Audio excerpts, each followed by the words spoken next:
Дүйнөдө жана өлкө аймагында катталган акыркы окуялар менен таанышып алыңыздар. Эфирде кабарлар маалымат программасы. Аны менен мен Элмурат Беков тааныштырам. Алгач бүгүнкү чыгарылыштан кыскача түрмөк.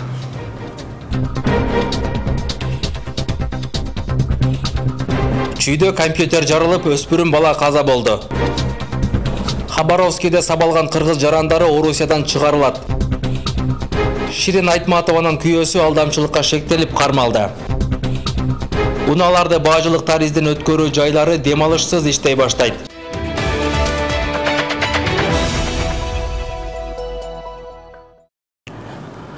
Чүй облусунун Ысык Ата районуна караштуу Кант шаарында компьютер жарылганда жабыркап ооруканага түшкөн өспүрүм бала бүгүн таңга жуук каза болду. Бул кабарды Саламаттыкты сактоо министрлигинин маалымат катчысы тастыктады. Ал эми өспүрүм 2-3 чаражада күйүп калган, денесинин 35% күйсө, анын 30% терең күйүк болгон. Эскерте кетсек, кечээ 19 декабрда күйүк жаракаты менен 15 жаштагы өспүрүм бала Кант шаардык ооруканасына түшүп, кийин Бишкек шаарындагы номер 4-ооруканага жөнөтүлгөн. Маалыматка ылайык ал өзү ден соолугунан мүмкүнчүлүгү шектелген бала болгон. Жууркан жамынып алып, компьютер көрүп жатканда электр чыңалуусунан компьютер жарылып, күйүп кеткен. Хабаровск шаарында ОМОНдун зомбулугуна кабылган 14 кыргызстандык мигрант Орусиядан чыгарылат. Алардын миграциялык эрежелерди сактабай жүргөнү аныкталып, сотто ушундай чечими кабыл алынганын Кыргызстандын консулу Кадырбек Мырзабаев 19 декабрда арастады. Мигранттардын арасында орусиялык күч кызматкерлеринин ортокмогуна арыздангандар бар. Мырзабаевдин белгилешинче, консулдукка күч кызматкерлеринин ортокмогу боюнча кайрылган 17 жарандын арызынын негизинде Хабаровск районунун ИИМ башкармалыгында кызматтык териштирүү жүрүүдө. Жеке адвокат жалдап, укуктарын коргоо үчүн тергөө органдарына кайрылган кыргызстандыктар болгон эмес. Эскерте кетсек, Хабаровскийдеги мигранттар 80 чакты кыргызстандыкты 12 декабрдын кечинде күч кызматкерлери автопарктан алып кетип, 3-4 саат бою сабашканын билдиришкен. Улуттук коопсуздук комитети Сыргак Кенжебаевдин кармалышы боюнча билдирүү таратты. Сыргак Кенжебаев бүгүн 20 декабрда УКМК тарабынан кармалып тергөө абагына киргизилди. Анын башкаруу чарасы мыйзамда көрсөтүлгөн мөөнөттө чечилет. Кенжебаев ири өлчөмдөгү акчага алдамчылык жасаган деп шектелүүдө. Маалыматка ылайык, УКМКга Кытай Эл Республикасынын жараны арыз менен кайрылып, Сыргак Кенжебаев анын ишенимине кирип, алдамчылык жолу менен $350 000 акчасын алып алган.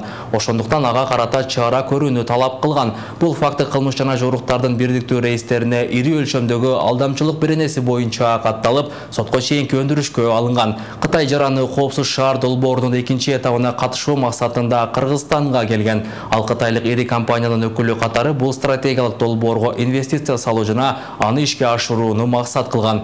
Мындан сырткары сотко чейинки өндүрүштүн алкагында Сыргак Кенжебаев Кытай инвесторунан дагы $250 000 талап кылган далилдер табылды. Ички иштер министринин мурдагы орун басары Курсан Асановдун үй камагындагы мөөнөтү узартылды. Асанов 2020 жылдын 23 февралына чейин үйүндө болот. Мындай чечимди Бишкектин 1-Май райондук соту чыгарды. Ал эми айнын айдоочусу жана жан сакчысы Дамирбек Пайзылда уулуда убактылуу тергөө абагында 22 февралга чейин отурат. Белгилей кетсек, сот Курсан Асановдун бөгөт чарасын 27 августта карап, ал 13 октябрга чейин үй камагына алынган. Башкы прокуратура тараткан маалыматка караганда, Асанов 8 август күнү мурдагы президент Алмазбек Атамбаевдин үйүнөн алып чыккан далил буюмдарды жана кылмыш ишин тергөөдө керек болгон маанилүү документтерди жана жан сакчысы Дамирбек Пайзылда уулу аркылуу баласына берген. Далил буюмдар андан ары Атамбаевдин тарапкерлерине жеткириш үчүн берилген.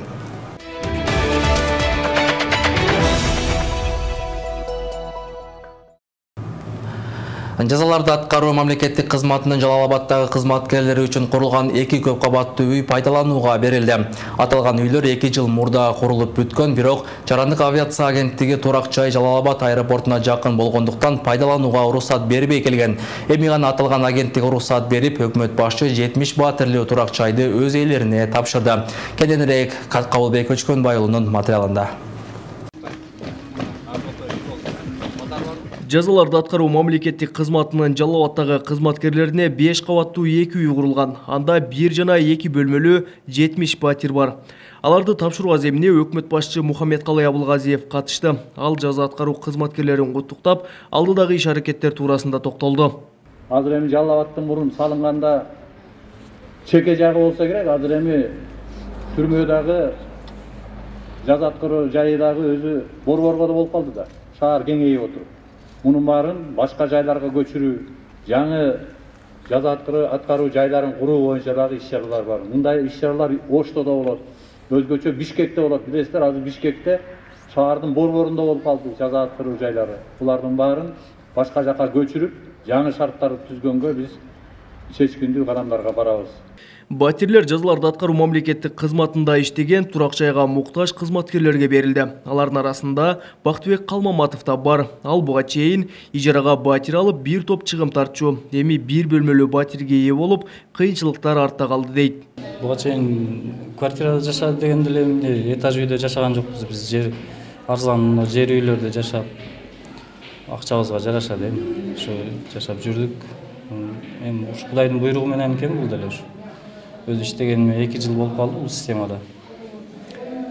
Келгенден кийин эле ошо документтерин тапшырып, очередь менен ошо үйдүн комиссиясы бар атайын, ошолордун жетекчилеринин чечими менен ошо очередь менен үйүбүздү алдык. Бактыбек Калмаматовдун жубайы Таттыгүл Токонбаева да ушул эле тармакта иштейт. Алардын учурда 2 баласы бар. Алган баяныбыздын көп бөлүгү батирге кетчү деген жаш үй бүлөнүн кубанычында чек жок. Бул убакка чейин мамлекет квартира бергенге чейин биз квартиралап жүрдүк. Эми көп жылдарда эле квартираладык, 2 балам бар. Анан ушинтип мамлекет колдоп, менин жолдошума квартира беришти. Аябай кубанычтабыз. Мамлекетибизге, президентибизге чоң ыраазычылык билдирем. Кубанычым аябай батпай турат, койнум өтпөй турат. Аталган көп кубаттуу үйлөрдү куруу үчүн өлкө казынасынан 108 миллион сомдон ашуун каражат кеткен. Анын курулушу 2017 жылы башталып, ошол эле жылдын аягында бүткөрүлгөн. Деген менен 2 жылдан бери Жарандык авиация агенттиги турак жай аэропортко жакын курулган деп уруксат бербей келген. Ал эми ага уруксат кантип алынганына жазаларды аткаруу мамлекеттик кызматынын башчысы Мелис Турганбаев так жооп берген жок. Маселелер болгон, жана аэропорттон уруксат бербей, башында эми уруксат берилген, анан бир какие-то формальности были. Анын бардыгын ошол чечтик да баарыбыз биргелешип. Жазаларды аткаруу мамлекеттик кызматы берген маалыматка таянсак, Жалал Абад облусунда аталган кызматтын 90% кызматкери турак жай менен камсыз болду. Ал эми келерки жылдан Чүй облусунда да 200 батирлүү турак жай куруу пландалууда. Кабылбек Учконбай уулу, Тынчбек Тоолдаев, Жалал Абад облусу.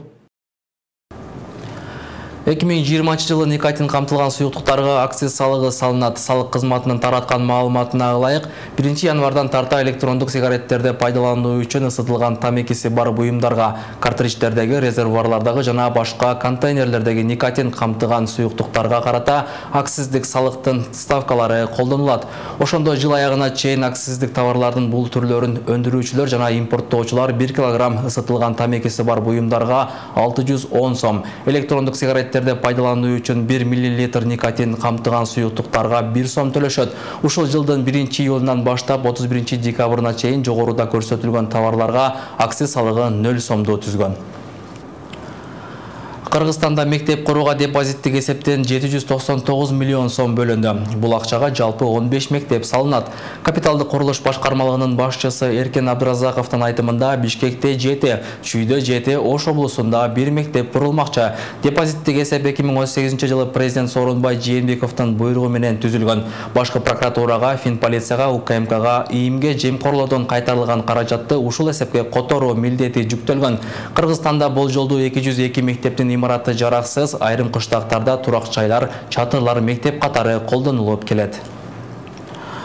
Унааларды бажылык таризен өткөрүү жайлары демалышсыз иштей баштайт. Бүгүндөн тарта 31 декабрга дейре иш убактысы түнгү саат 24:00га чейин уланат. Бул мезгил аралыгында жумуш демалышсыз болот. Мындай чечим түндүк чыгыш бажысынын жана түндүк темир жол бажысынын башчыларынын буйруктарынын негизинде кабыл алынды. Белгилей кетсек, 31 декабрь күнү өзү үчүн жеке жактар тарабынан 3-өлкөдөн ташылып келген автоунааларга карата жеңилдетилген бажы алымынын жана салыктын мөөнөтү аяктайт. Бул кадам транспорт каражаттарын ташыган жактарга ыңгайлуу шарт түзүү жана кезекти болтурбоо максатын көздөйт.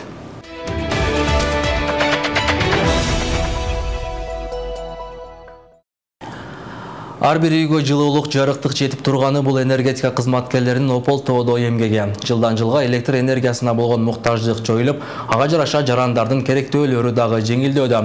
Мындай жумуш аракеттин артында кызматкерлердин байкалбаган мээнети турат. Дал ушул кесип ээлеринин 22 декабрда майрамы. Бүгүнкү Ош шаарында өткөн сыйлоо аземинен кабарчыбыз баяндайт. Электр энергиясын берүүдө мындай мүчүлүштүктөр дээрлик күн алыс катталып турат. Шаардын кайсы бурчунда болбосун жарык өчсө, кызматкерлер күн түн дебей барып оңдоого даяр. Биз ал азыр кыштын күнгө даярданып, жаздын күнү даярданып, кышкыга даярдык кылып, кыштан жакшы күйбөй, бузулбай чыгып кетишке даярданып жүрөбүз. Азыр эми бул жерге аварийный келдик. Күйүп калган жерлерин оңдогону. Электриктердин айтымында бул тармакта иштөө оңой эмес. Ток менен алышып жумуш аткаруу түмөн түйшүктү жаратат. Бирок ага карабастан өз кесиптерин сүйүп иштешет. Кайсыл мезгил болсо да алар электр чубалгыларын жана көмөкчү чордонун оңдоп, үзгүлтүксүз кызмат көрсөтүү алардын милдети. Ошол жерге барганда биринчи аба чубалгыларын бир сыйра көздөн өткөрүп, эмне үчүн күйгөнүн текшеребиз.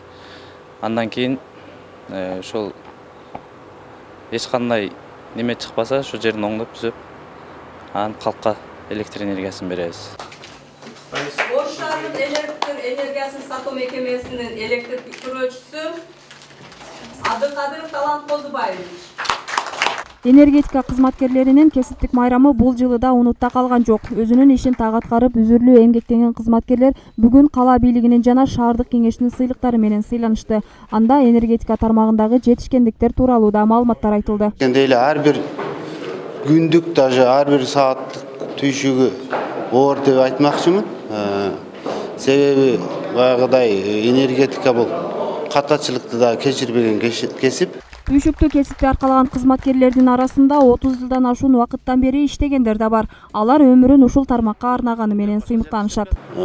Көп татаалдык нерселер көп болот. Ошон үчүн бүт жумушчуларыбыз баарыбыз как военныйда эле иштейбиз да.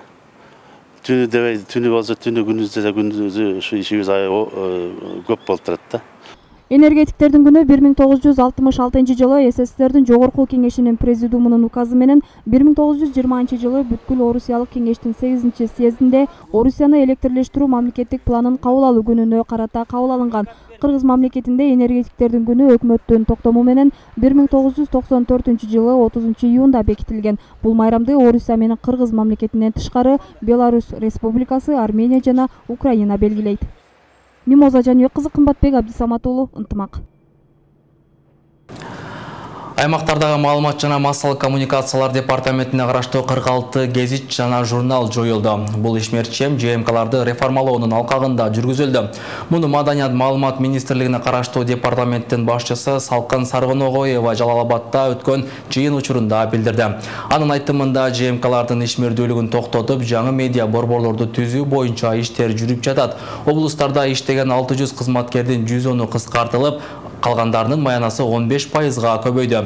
Учурда 7 облуста медиа борборлорду түзүү боюнча иштер жүрүп жатат. Ага облустук телеканал менен облустук гезиттер бириктирилет. Жаңы жылдан баштап аймактык медиа борборлордун бирдиктүү маалымат сайты да иштей баштайт. Аны жасалгылоо жана иштеп чыгуу боюнча тендер жарыяланды. Ошондой эле январь айынан тартып медиа борбордун ар бир кызматкерлери жаңыча иштөө усулу боюнча окутулуп, маалыматтарды таратууда телеканал, гезит, сайт багытында иштей башташат. Ар бир райондо 2ден кабарчы болот. Ынтымак телеканалынын теле жаатындагы ишмердүүлүгүнө 7 жыл толду. 2012 жылы 20 декабрда алгачкы көрсөтүүлөр көрүүчүлөргө тартууланган. Ошол жылдардан тарта эле элди маалымат менен камсыз кылууда көптөгөн иш-аракеттер жүргүзүлгөн. Бир эле жаатта эмес, телеканал өзүнүн радиосу жана сайты менен 3 миллионго жакын көрүүчү топтой алган. Ынтымак телеканалынын ири жетишкендиктеринин бири болуп, улуттар аралык ишмердүүлүктү жүргүзүп жатканы болуп эсептелет. Учурда телеканал кыргыз жана өзбек тилдеринде калкты түрдүү маалыматтар менен камсыз кылып келет. Кошумчалай кетсек, жалпыга маалымдоо каражаттарынын реформалоо иштеринде аймактык жана облустук гезиттер Ынтымак телеканалынын базасына өткөрүлүп жатат. 7-жыл ичи бою 2019 жылы биз телегөрүүчүлөрүбүзгө 130 000 минута эфир бердик. Мындайча айтканда өздүк контентибиз ошого жетти. Азыр 50'nün тегерегинде кызматкер болсок, мурунку жылдары 100 ашык кызматкер бар болчу.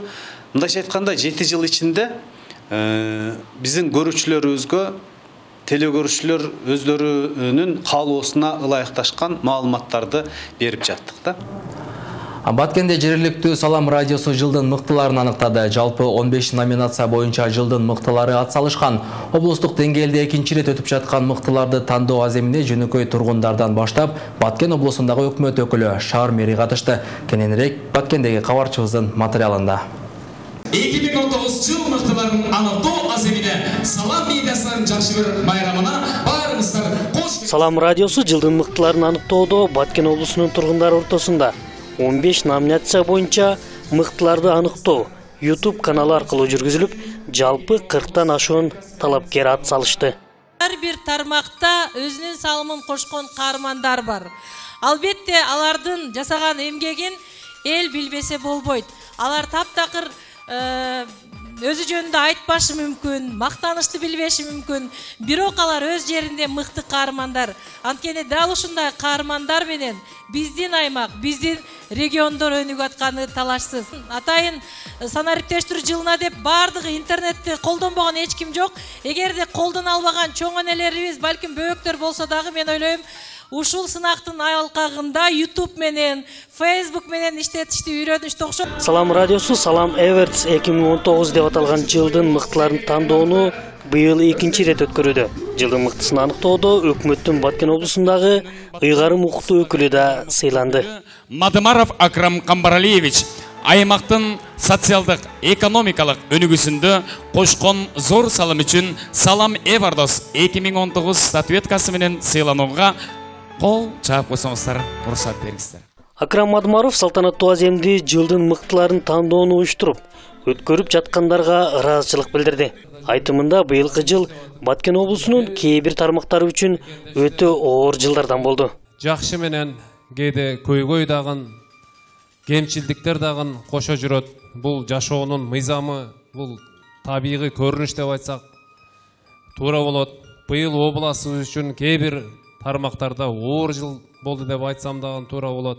Бирок мен ойлойм, Кудайга шүгүр, баарыбыз бир болуп, бекем болуп, жакшы бир жылыштарга сөзсүз түрдө жетебиз. Жылдын мыктыларын тандоодо Баткен телеканалынын журналисти Мингүл Көчөрова да бар. Ал мыкты журналист наамында эки кесиптешинен көбүрөөк добуш топтогон. Жылдын мыкты журналисти мына ушу сыйлыгы тапшырылып турат. Мен биринчиден абдан чындыгында кубанычтамын.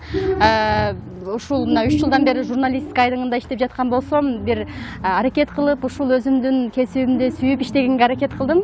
Жыйынтыгында ар кандай кесип ээлери, мекеме ишканалар катышып, мыктылары аныкталды.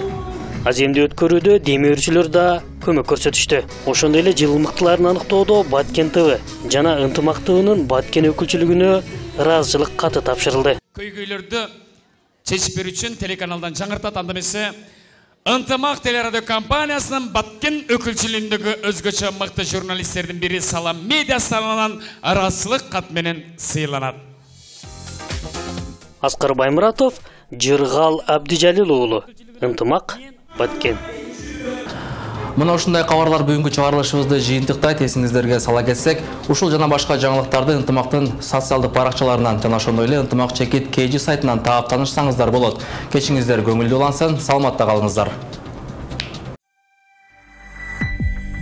Аба райынын демөөрчүсү Элит Хаус курулуш компаниясы. Элит Хаус компаниясы сиздерге жакшы маанай каалайт. Александрия шаардын так борборундагы беделдүү райондо орун алган премиум класстагы турак жай комплекси. Анда ыңгайлуулугуңуз үчүн бардык шарттар каралган. Жер астындагы жана коноктор үчүн унаа токтотмо жайы, өнүккөн ички түзүм, абатталган жана тосмолонгон короо, фитнес борбору жана акылдуу үй элементтери. Александрия премиум класстын бардык талаптарына жооп берет. Ага кошумча, Элит Хаус компаниясы сатып алуучуларга 1 жылдык акысыз тейлөө кызматын белекке берет. Элит Хаус менен бирге мыктыны тандаңыз.